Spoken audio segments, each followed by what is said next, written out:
It's a research lab. You do provide services to individuals, but what, from a research standpoint, what kind of things are involved in, or maybe tests, performance tests or things like that? We also are involved with 3 performance tests every year. We run our own Rambolet performance test here at the station.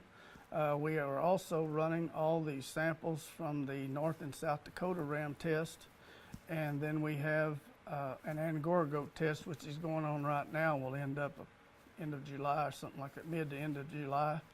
Anyway, we get the fleeces from these ram tests or goat tests or whatever, and we'll go through that coring process, and then we'll go through the washing process and mini coring and running diameter, and we do all these for the different individual animals on test. So people that actually have their animals tested really appreciate it.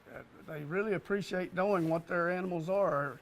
If they need to make a change in their animals, genetic wise or something, fiber diameter is very heritable in livestock, as well as yield, and they can, if you got a ram on test that's maybe 28 microns, well, a lot of them think, well, we need to do something about this. We need to get it around 21 microns, because that's where your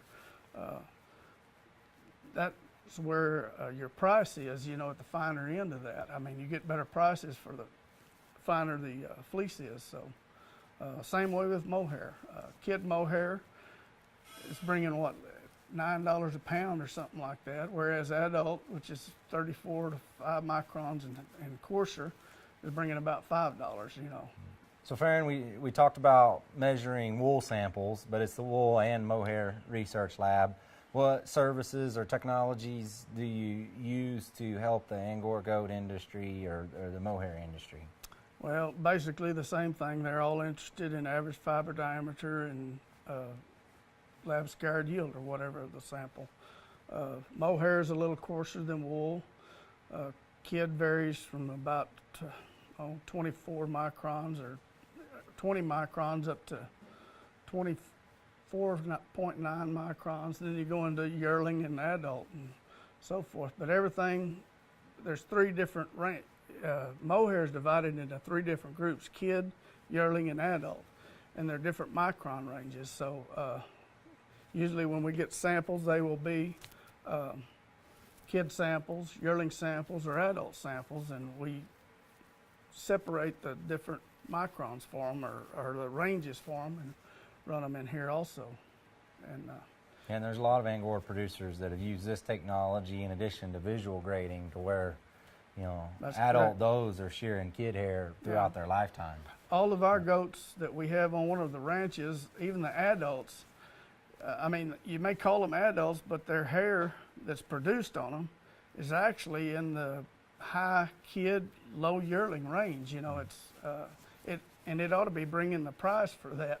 All right. So what, do you have a kind of an idea what % of mohair samples you would get in relation to wool samples? Yeah, probably about